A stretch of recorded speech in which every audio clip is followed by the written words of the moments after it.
നമസ്കാരം, big ten ന്യൂസിലേക്ക് സ്വാഗതം. മണ്ഡല മകരവിളക്ക് തീർത്ഥാടനത്തിന് തുടക്കം കുറിച്ച് ശബരിമല നട തുറന്നു. ശബരിമലയിൽ വൻ ഭക്തജന തിരക്ക്. ഇന്ന് 30,000 പേരാണ് ദർശനത്തിന് ബുക്ക് ചെയ്തത്. ഇന്നു മുതൽ 18 മണിക്കൂർ ദർശനം അനുവദിക്കും. ശബരിമലയിലേക്ക് പോകുന്ന തീർത്ഥാടകർക്കും സൗകര്യമൊരുക്കി മോട്ടോർ വാഹന വകുപ്പ്. ശരണപാതയിൽ വെച്ച് വാഹനത്തിന് എന്തെങ്കിലും തകരാർ സംഭവിക്കുകയോ മറ്റെന്തെങ്കിലും അടിയന്തര സാഹചര്യം ഉണ്ടാവുകയോ ചെയ്താൽ ഉടൻ തന്നെ മോട്ടോർ വാഹന വകുപ്പിന്റെ ഹെൽപ്പ് ലൈൻ നമ്പറിലേക്ക് വിളിക്കാവുന്നതാണ്. സഹായത്തിനായി 24 മണിക്കൂറും പ്രവർത്തിക്കുന്ന ശബരിമല സേഫ് ഹെൽപ്പ് ലൈൻ ആണ് നിലവിലുള്ളത്. സന്ദീപ് വാര്യർ കോൺഗ്രസിൽ ചേർന്നു. BJP നേതൃത്വവുമായി ഇടഞ്ഞതിനെ തുടർന്നാണ് സന്ദീപ് വാര്യർ കോൺഗ്രസിൽ ചേർന്നത്. പാലക്കാട് ഉപതെരഞ്ഞെടുപ്പിന് ഇനി 4 ദിവസം മാത്രം ശേഷിക്കുകയായിരുന്നു ഈ നീക്കം.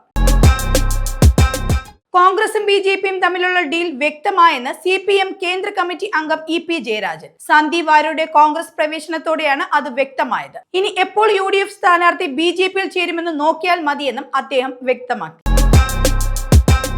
വിഷാദത്തിന്റെ പേരിൽ കുട്ടിയെ അമ്മയിൽ നിന്ന് അകറ്റാനാവില്ലെന്ന് ഹൈക്കോടതി. പിതാവിന് കുട്ടിയുടെ സംരക്ഷണാവകാശം നൽകിയുള്ള കുടുംബ കോടതി ഉത്തരവാണ് ഹൈക്കോടതി റദ്ദാക്കിയത്. വർഗീയതയുടെ കാളിയനെയാണ് കോൺഗ്രസ് കഴുത്തിലിടുന്നതെന്ന് MP രാജേഷ്. സന്ദീപ് വാര്യരെ CPMൽ എടുക്കുന്ന കാര്യത്തിൽ ഔദ്യോഗികമായി ചർച്ചയുണ്ടായിട്ടില്ലെന്നും അദ്ദേഹം വ്യക്തമാക്കി.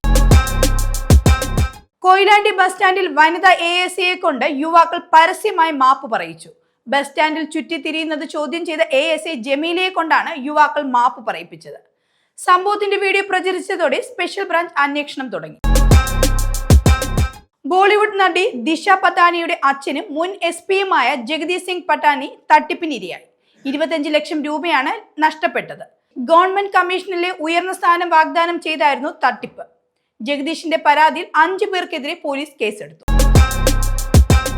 ഉത്തർപ്രദേശിലെ ആശുപത്രിയിൽ വൻ തീപിടുത്തം. 10 നവജാത ശിശുക്കൾ വെന്തു മരിച്ചു.